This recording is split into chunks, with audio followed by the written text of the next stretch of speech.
Hey everybody, welcome to Purpose People. Today we've got a good friend and he's been part of a really big movie project, I would say, but it's Sam Hockley. We've got him on. He's a filmmaker. He's travelled the world filming, and yeah, we're pitching him as in 10 years time this could be us like having Christopher Nolan on the sofa. So Wow. there we go. Luckily, the room's big enough for my head when I get out of here. So I appreciate you having me on. Really. No, it's been good, you know, excited. because we've had film duo on with Jerry and Andy, and we've had Ryan and Nathan share about their story. But you're the guy that was crawling around on the floor and fighting off penguins and polar bears to get the right shot. So Yeah. just tell us a little bit how we met, because Dare to Hope was the project that we were involved with. So if you just share, that's how we met, and then we'll go and explore together. Yeah. We well, thankfully we met through Film Duo with Andy, one of the producers over there, and yeah, it was a real turning point in the Dare to Hope project where we had the edit and it was working, but it wasn't quite magic yet. And it's sort of like I describe when I edit, like I get the rush. So like that feeling of being ready to like take on the edit, and when it clicks, you know, when you feel the rush and you get there, and we didn't quite have that yet. We were in the sort of latter stages of production. We had all the footage and everything, and it was all looking good, but we were missing like a certain element of magic. Yeah, and we thought that was both the music and the sound design, and thankfully Andy from our producing team got in contact with you, I believe. Yeah, and that's how we met. And we met Nathan and George, and had a long sit down with them, and yeah, that was probably one of my favorite aspects of the project was working with Nathan and George. So really happy that we got introduced. Yeah, I mean, they absolutely loved it. You know, from a perspective of being involved in writing a soundtrack. George is a phenomenal musician. Nathan's okay. No, he's joking. So he's in the room for everybody that's watching. Right there. Smiling. Smiling. They're giving me daggers. No, but no, the two work really, really well together. And I think when I told them, oh, you're going to be writing a soundtrack for this, they're like, really? I was like, yeah, we're gonna give it a go. And I think for us, I don't think it really sunk in for us until we were sat in the Mayfair premiere, in the theatre, in the theatre. And I was like, wow, we pulled it off. It was great. They did such an impressive job of it. And I think just we maybe have like 2 or 3 conversations about what we wanted. Yeah. And that was a real discussion with the team at creation with Nathan and George, and they just got it. And I think we were on such a similar mindset about what we wanted. Yeah. You know, we were talking about what we might need, but they really showed us what we needed. Okay, cool. And you spoke about Christopher Nolan, and I think one of the things for me and Jerry was we wanted to have that sort of significant note, or like almost paraphrase within a sentence of music that was that sort of, that we could feel that was personal to the film and personal to the story. And I think they really nailed that. And I think they ended up producing maybe nine tracks or something like that. Yeah, so different tones and flavors of that same key mark. And for different moments in the story, you know, it was really building at the start, and then when the angst and the anxiety of not getting the shot that Harry wanted, you know, you could really feel that in the music, and it really like carried the emotion of the piece like much better than I could ever do with just visuals alone. So just tell us a little bit about the Dare to Hope project, because obviously, you know, we all know what it's about and we're talking about it, but obviously the people out there who may have not listened to all our podcasts, why not?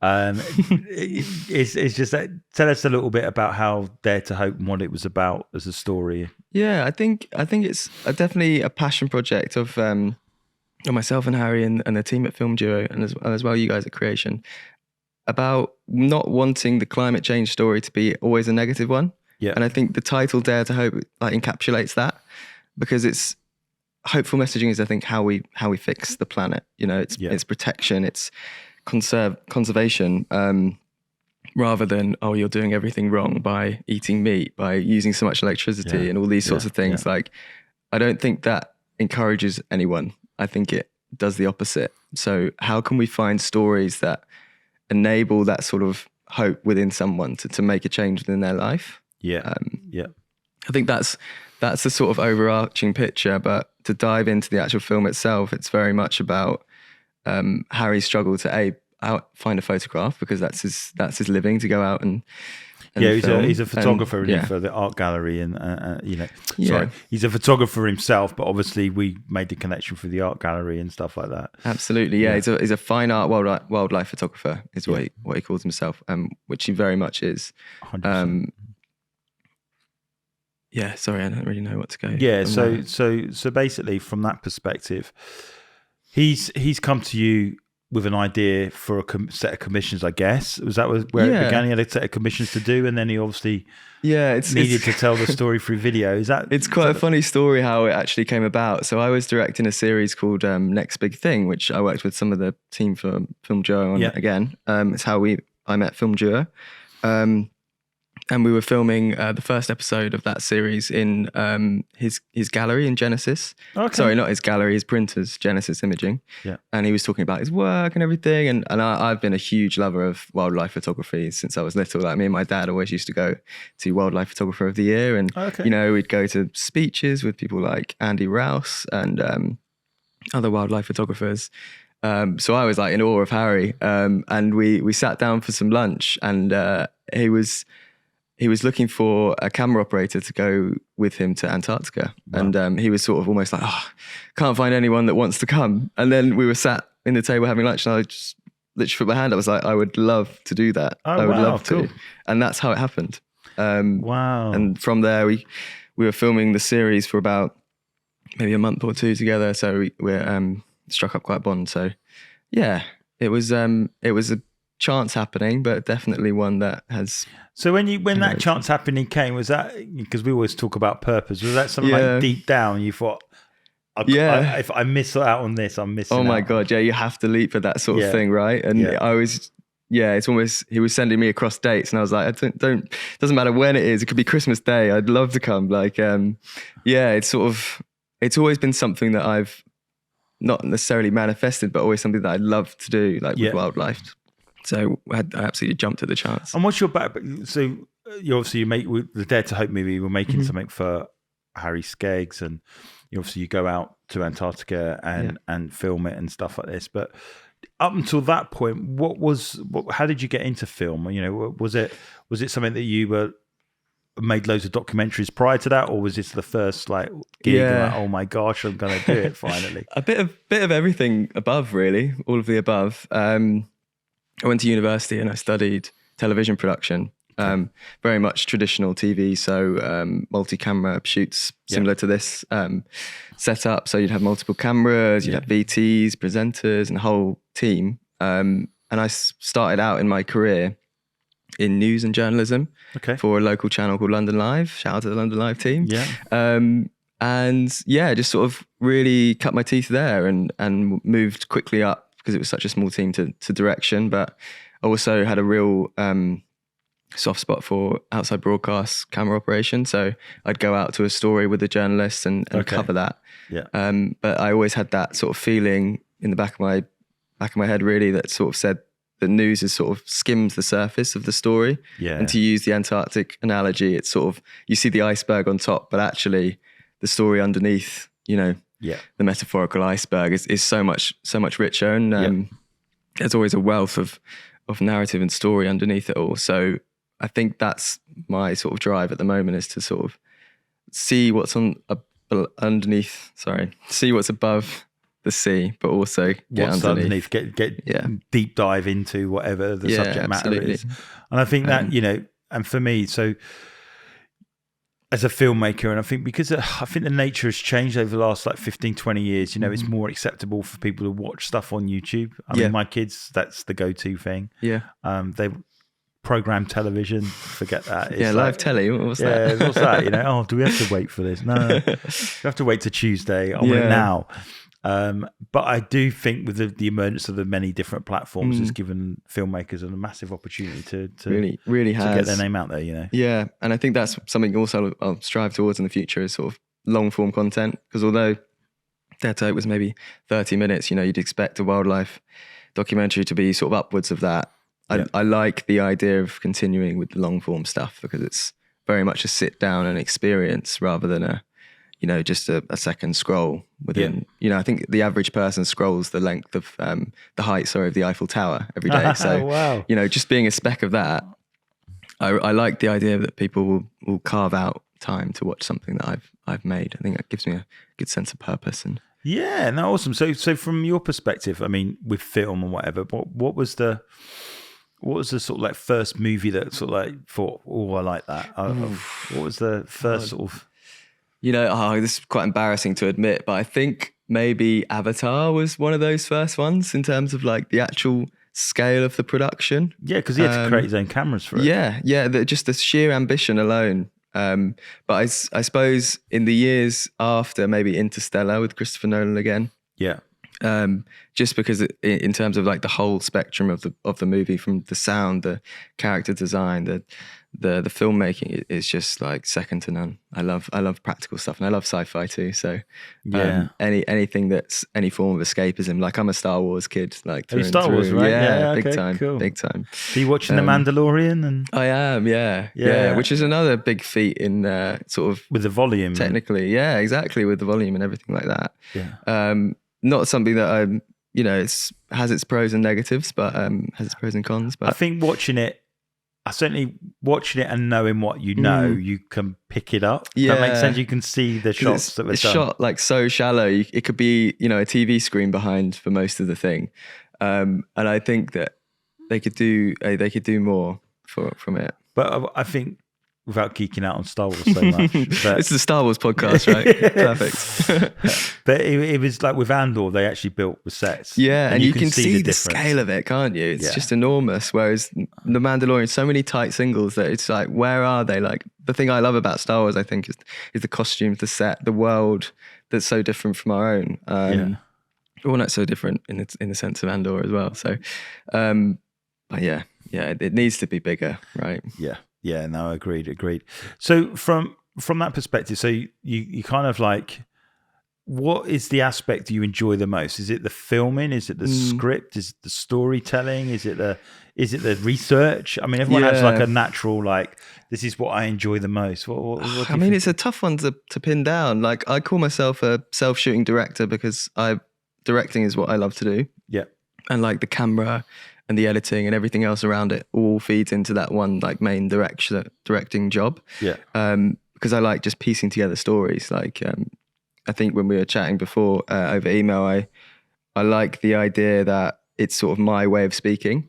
Okay. You know, like I definitely found my voice when I was younger by using video and using editing to sort of say the things I wanted to. So I think now my purpose is sort of moving towards using that skill to be able to speak within video to share other people's stories. Yeah. So the medium of film is your way of communicating. Definitely. It's sort of like, it speaks to my soul, you know, like being able to. It's such a privilege to do the job I do. Like I never forget that. Yeah. So we watch. One of the things with the Film Duo project, you know, because you're telling the direction with the cinematography and that sort of stuff. There's Jerry, who absolutely loves the story. He wants to go deeper and deeper and deeper. So it's quite interesting that everyone has their own sort of bent on how they like to see it. And what I like about the movie is brought so many different personalities together. The guys that are passionate about soundtracks, they came on. It's amazing that how one thing can bring so many people together. And everyone has their own sort of spin on it as well. And like we all feed into our, like we all have our strengths, but we also feed into our a much wider narrative. Exactly. And having space then within that team to sort of to question and to discuss. That's the one thing I love about working with Jerry, is that we would spend hours and hours on an edit just because we'd question one thing and then we'd speak about it. You know, we'd be like, should we go this way? Like, should Harry be saying this at this point? Like, do we need this here, or should we just lose it? And it would be sort of, me and him would often have opposing views, but we'd get to a point that's better for the story.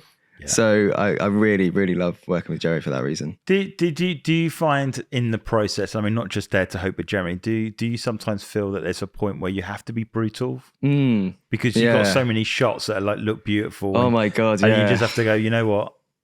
Yeah, it doesn't work. I think for the it's story. the filmmaker Ron Howard. He says something like, I'm going to paraphrase it, but he says, "Every project you do will find a way to break your heart," which is, I think, That's quite cool, telling. yeah. Where there's a shot that I don't think there's one in.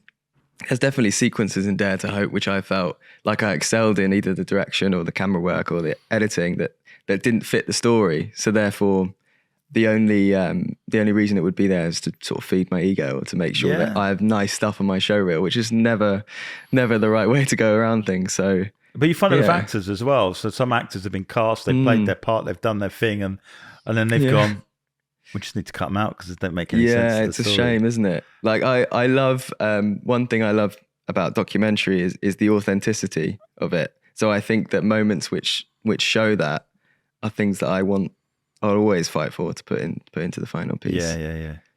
So do you see yourself longer term is it more you're going to be focused around ecological issues and that sort of stuff? Is that what kind of where you think you're going to go? I think so. I think in sort of what I was chatting about, lending my voice, if it were, in terms of like my video skills, I definitely feel like there's a need for that in the world right now, is for highlighting stories of climate change, because it is a impending ecological nightmare coming towards us, at a fairly slow rate, but it's getting quicker. And part of the reason why I love working on Dare to Hope and hope to do more in the future on that kind is because I think we need it, So what about, obviously ice caps and all that is one story. Are there any other stories you're currently seeking out at the moment to tell? Yeah. I mean, there's quite a few. I mean, a lot of, like we've been working with this distributor, Waterbears, a streamer, to rival the big, Netflix, Amazon Prime, and the stories. The Dare to Hope is one of the films on there, and they're always looking for areas of action. So you watch the film, and then therefore you can donate, or you can sign a petition, or you can learn more about stories. So we're definitely looking for projects that encapsulate that. And has Harry intimated what the next story might be?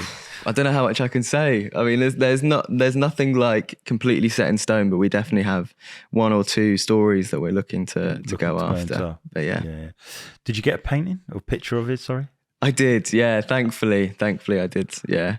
We had a real moment with if you watch the film, you'll be able to see, but with a young fur seal.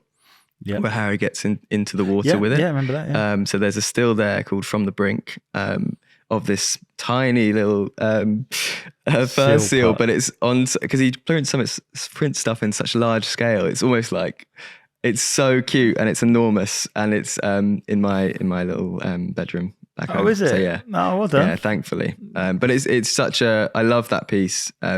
There's others from the film that I love just as much, but that one in particular stands out because they were just such characters, and as well as the penguins, they were the sort of the second best of the trip. Well, I thought they were my favorite animals that we saw on the trip, and the wider story of them coming back from the brink, which is why the piece is called that, is quite telling. So when you were on board ship, because in the actual movie itself, there's the thing of where he's really struggling to get the shot. Do you want to talk us through that? Because obviously you were in the moment, and you're on one side of, oh my gosh, is he ever going to get the shot, to, oh my gosh, he's got the shot. And there is a third thing there as well. It's like, I haven't got the shot either. Because the lighting's the same for both of us. Yeah. So we're both struggling, I think. And there's a bit of me in that with the struggle of my direction, where, Harry's sat on the boat as we're leaving Antarctica almost for the last time. Yeah. Which is quite a prominent scene for me, I think, where he's just sort of sat there, head in his hands, worrying essentially that he's not going to get a shot. He's doing all this because it's quite. I think in the film, like, he references it like being a film. Yeah. In that I'm there as well, which isn't normal. And there's definitely points in which you can feel Harry's anxiety, like, leading up to that, because he's not quite getting it. That does come across on the movie. It does, and I think. It's like you've come all this way. So you've not only got him to get the shots for the exhibition, but you've come all this way to make a story and thinking, I don't know if there's going to be one. Exactly. And it's also knowing how far to push someone too. So, as he's lying there, feeling all this sort of stuff, there's got to be me going, how are you feeling right now? which is probably the worst thing ever. But you know, you've got to be confident enough to say that to somebody and push to a certain degree of, you know, people have to see this at home. Like, I'm here with you right now. I know how you're feeling. Let's show it. So I mean, obviously we see the footage and what's been going on, but how did the, you know, what was it like hanging out with him for? It's so cool. Are you crazy? Yeah, I'm just really grateful he's taken me under his wing, really. Like, and he is, not to gush about Harry too much, Harry, if you're watching. I mean, he's just true to his form. You know, he's so ethical and like animal first, like you wouldn't believe. And there's points in the film which show that, but you know, he won't even approach anywhere near an animal if he thinks, okay, that they're a bit skittish. Let's not, or let's wait. So he's very much puts his money where his mouth is. Yeah, he's not like got gaffer tape and pinning the paw or the fin or you know, shot. Giving it something to eat or something like that. He's very much like, let them do their thing, and I'm an observer. I'm a visitor to their world. So let's be courteous, I suppose. So what took you back? Because obviously, you know, going to Antarctica is not the normal holiday destination for someone. No. What was your impression when you first sort of like arrived there? Was it just overwhelming? Or? Yeah, great. It was like stepping onto an alien world. Like it really was. Was it? Because it's, you know, quite dark, stone like beaches and just ice everywhere. But I think I was so hot out there. Like, because I think you prepare for it, don't you? You have your layers on. I had a big puffer coat and everything. Yeah.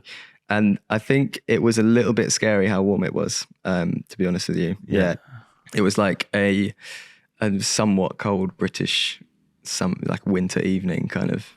So it was like, it was a bit scary, to be honest. Yeah. But in terms of like the trip as a whole, unbelievable. Like scenes that I'll never forget, you know, like icebergs, the size of cities, just like way off in the distance. And just wildlife that would just come up to you. And, you know, penguins probably like that tall. So if you sort of get down to their level, they'll sort of just waddle up and see what you are. Okay. And the one thing I love about the penguins is they have their beak right, but they have eyes on either side. So it's quite characteristic for them to like give you the side eye. Okay. So they'll like wander over to you, be like, "Oh, what are you? What are you?" They're just such awkward, like funny creatures. So that it was just like magical to be. What was out of the Antarctica? What was the one that the area that stood out the most? I think because as part of the trip we went to Antarctica, the Antarctic Peninsula, to South Georgia, and then to the Falkland Islands. So I think for me, my favorite part of the trip was the South Georgia leg. So it's, you know, a fair few miles. Like I think it was a day or two sail from Antarctica, but that's where the king penguins live. That's where the majority of Harry's shots were taken, was South Georgia. And just stepping foot into Gold Harbour for the first time, like that, I think I had tears in my eyes. Like it was so beautiful. And like to see like thousands and thousands of penguins, like just living like a city. Like I just felt like I was just walking through London. Well, that's what stood out for me in their video, you know, the fact that they were reclaiming their own land. Yeah. You know, they'd all gone back. And like, this is ours again. Exactly. That's what I loved about it. And the sheer protection they have of the area is unbelievable. So that there would be guides checking our shoes as we left to make sure we haven't got seeds or any sort of plant life. So that they keep everything the same. And that's a treaty signed by, I think, 7 or 8 countries around the world to keep it protected, both South Georgia and Antarctica. Yeah. Yeah. Incredible. So what's the future hold for you, Sam? What's the end game? Where do you know, if you're, let's fast forward, you're 70 years old and you're looking back. Yeah. What would you want to have achieved? Wow. That's a big question. I think to do Dare to Hope again would be unbelievable. And I would just love to see more documentaries in the theatre, in cinemas, because I think there's something that does happen and has happened, but it's not like a widely run anymore. And seeing Dare to Hope in the cinema was just unbelievable. Every filmmaker's dream. I think you could spot the sound guys because we sat right in the centre of it. The one with you get just white because of beaming smiles from the middle. It was just funny. We walked up there and it's like, no, we're not sitting in the front. We're sitting right in the middle because we want the want the sound, you know. Yeah. Honestly, I'll never forget that first swell of the music because the film starts on black, doesn't it? And the music comes first, which I think is really cool. Yeah. And I'll never forget that. Never And the ever mad forget thing that. was, it was, I mean, and that was where I think Andy, for me, I was like, what a tough gig to compare an evening, literally Yeah. find out the Queen's died 5 minutes before he's meant to stand up and say, Yeah, bless him. Deer in the headlights just before, but how to remain cool during a crisis. He Yeah, did a really good bless him. job. He did really you know. well. Yeah. Did really well. So in terms of, do you think you might end up like doing series, like, you know, like an 8-part series, or do you think it would be more, you know, an hour and a half, 2-hour movie? Where do you think you'll end up going? I will take what I can get, to be honest with you, Jarrett. No, I think they both have their own. I think a series is something that I'm more comfortable with because I'm from a TV background, and to do something like Our Planet or Blue Planet or something like that would be unbelievable. Yeah, because National Geographic have done a few things as well, haven't they? Yeah, they're bringing out movies all the time. Yeah. That sort of is where I'd like to take, like where I'd like my playground to be, as it were. Yeah. So yeah, hopefully at someday in the future I'll get the call up. But for now, I'm just sort of practicing my work, cutting my teeth. Because I think you got to really earn that sort of thing, haven't you? Yeah. So yeah, that's me. And then what about you? Have you got a young Sam version of you, like trying to learn off you yet? Has someone come into your life where you said, you know what, I've got a long way to go, but there's someone going, I want to make movies too. I love that because like the reason I'm sat here right now is because of the mentors that I found along the way. Yeah. So I think it's my responsibility to send the elevator back down. Like 100%. Not that I'm, you know, the pinnacle of what a director should be, but I think that while I'm on the way up, I can definitely help and lift younger people up too. Yeah. So I lecture at my old university. Oh, cool. At Westminster Uni, doing TV stuff. I did a documentary module a couple of months ago. And it's just nice to see like bright young minds with so much ambition. Yeah. And to be able to like help them on their way. And, you know, I still email some of them and just to make sure they're okay. They send me questions. I love it. I love it that you're taking people with you. Yeah, you have to. Because for me, that's what makes it all worth it. Mm-hmm. You know, it's all right you becoming like the big brain, whatever. But you know, like taking people along and saying, look, you can as well. Yeah, and I always love to bring somebody with me on set now. I've just brought a new one, Daniel, but I had Rachel before. These are two people that I'm trying to bring along with me, as it were, and you to just help don't know where it goes, hey? You don't know what happens in their lives. You know? And I need them as much as they need me. You know, it's always good to have an extra pair of hands on set and everything. So what advice would you give someone that is sat there that maybe got a passion in photography or passion in, you know, video, obviously? What advice would you give them? I think it's something to do with that sort of mentorship thing that we've just spoken about, like finding who your mentors are and like not being afraid to ask for help. Yeah. As well as just getting out there and starting. I think a lot of my time doing photography when I was younger, I sort of read all the books, I watched all the movies, you know, I was ready, but I never really picked up the camera enough. And I think that's a real shame. And I think maybe where would I be now if I'd have done that more, you know? So yeah, I think it's just starting, number one, and then number two is like finding mentors that will be able to help you along the way. Yeah, because you know, the tech is so good now. You know, an iPhone is so good. You can start shooting some pretty decent stuff with it. Yeah, definitely. I know a lady that is training people how to make short videos using a mobile phone to do documentary style. Oh, great! Asking the question and stuff. Her name's Anna Breeze. She's like a cool ex-BBC journalist or whatever else. But you know, I've seen a few of her things, and it feels like the BBC.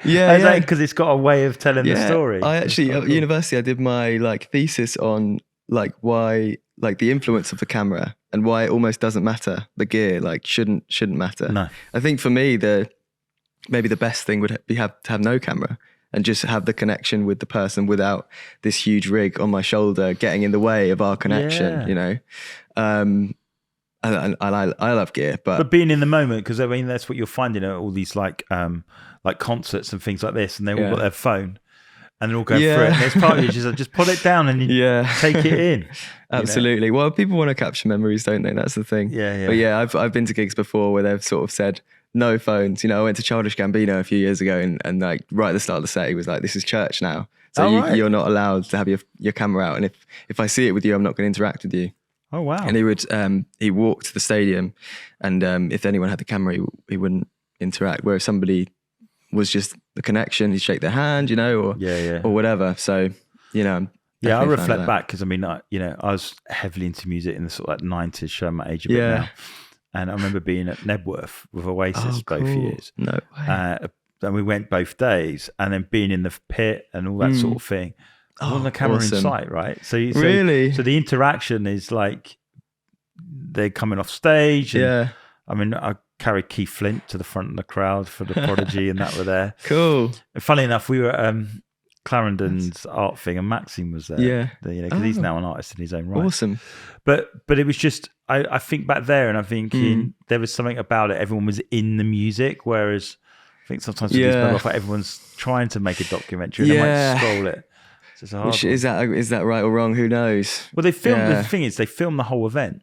Yeah, and then it took them 25 years before they released it. Wow, that's actually cool. Because everyone knew it was being filmed, but what happened to that movie? So I'm trying to see if I'm there somewhere. Like one of my favorite doc projects over the last few years was the Beatles. Did you watch the Beatles series on I think it's on Disney Plus. The one where he's on the guitar and you see him come up with a song. Was it? Which song was it? Where he's just playing loads. I think it was. Might have been Get Back. Yeah, Get Back, or maybe Hey Jude or something, where he's got like the start or like a few notes, doesn't he, down? And it's like, go on, just get keeps there, working. Get there. It was just brilliant. And it was, and then they see him catch it and then the others follow. Yeah. It's just incredible. So the thing I love about that as well is the director in it. I don't know if you noticed him, the guy with the cigar that just sits in the middle and just like, get a camera over there, which I love. It's just so funny how different like that sort of thing is now. So saying that, obviously you're into music, right? Yeah. So you thought about music videos? I mean, I'd like to do one this year. Yeah, I've always, it's one sort of aspect of TV and film that I haven't quite dipped my toes into. I do a project with Virgin Radio UK, and I do these are like acoustic live sessions. So they come on the Chris Evans Breakfast Show. Chris interviews them, and then they play a few tracks, and we shoot that multicam, and that's sort of every Friday. Okay. You can check that out on YouTube as well. It's good fun. Yeah, shot like James Blunt, The Script, many others that I'm forgetting. We did a cool one with Liam Gallagher. If you're a Oasis fan, we did a sit down with him. So what was he like? Exactly as you imagine him. Yeah. I think I had to ask him to move his chair at one point, and I almost wanted him to get a bit like aggressive at me. Do you know what I mean? But he was the most chill. Would you go Mr. Gallagher, or did you go Liam? I can't remember. I'm probably too scared to say anything. I just thought, can I just move this, please? But yeah, he was brilliant. He was just like, Oasis need to be making music, man, and he was just chill. Well, they might do. Depends what the offer on the table's going to be. I mean, there's got to be a streamer or something ready with a contract, surely. I think they've Noel split up with his wife. I think that probably is more likely than not now. Okay. So interesting times. So making a music video. Yeah, that would be cool, wouldn't it? Cool. Like, just because you get a bit more creative with that, can't you? There's no real rule book. Whereas in documentary, there's loads. Whereas music videos. Well, going back to Liam Gallagher, because he's done a thing called Talk for Talk Club. Okay. So the whole video was promoting the charity Talk Club, which is encouraging guys to talk about their stuff and sharing and stuff like that. And I can't remember which single it was for, but I think that you're talking about a message and a story to bring to the table to highlight issues, and environmental and stuff. Maybe there's a combination between music and that you could do it. So maybe you're doing your Virgin thing, could sort of like bring all the aspects of my mind together. I definitely think like music video and like accompanying documentary about a young artist or something that I would really love to do. Just finding the right person. So what would you consider success then of the Dare to Hope movie? It was obviously a big project. A lot of your time was involved in it, but we obviously seen so many streams on the Nikon website and stuff like that. But what would you say is the success of that? How would you judge it? I think if it changes one person, I think I'd be happy. Because I get a lot of satisfaction out of it as a project front to back. But I think if somebody goes out there and goes, right, okay, I need to be. I hope the planet will be like this in 10 years' time, like the bits that we've shown. Yeah. And if they can make a change in their own lives, like just one person, I'll be over the moon. Yeah, I mean, for me, what stood out for me in the whole documentary was the reclamation of the area. Yeah. That animals went back. Yeah. It just stuck out for me. It was I think it was they won in the end. Yeah. You know, it took a bit of time, but they won it. They got it. Yeah. One of my like long-term collaborators, a guy called Chris Larkin with hashtag Creative Media, he said he loved the film. Sort of near the end of the film, there's a whaling station, Grytviken, and we visit Shackleton's grave, and there's actually fur seals like over the top, like in the grave like area. Okay. So they're literally like on the deceased whalers. So I think it was Chris that pointed out that they've won. They're still on top. That's it. They've taken back their land, which I think is a little bit of flags and stuff. Yeah, exactly. And they're just angry beings anyway. So it's quite funny that they would do that. Cool, man. Well, Sam, it's been an absolute pleasure to have you on. Thank you so much. How will someone get in touch with you, whether to make a music video or find out more about Dare to Hope? How would they get in touch? Definitely a music video. I'm at samhockley.co.uk, or you can email me at samhockleytv@gmail.com. And I just love taking on weird and wonderful projects. So feel free to reach out. No, it's been an absolute pleasure. Thanks so much. Thank you. Hi, everybody. Thank you for listening to the Purpose People podcast. You can follow us online. You can like and subscribe to us on YouTube. You can follow us on Apple, Google, Amazon, and Spotify. And if you see any clips on our Reels, which is on Instagram or Facebook, or even on TikTok, please give it a like, please give it a share, and please tell your friends. We'd love for you to take part in the Purpose People questionnaire that is also through our website at creation.co.uk. And hopefully you can find yourself living the life on purpose.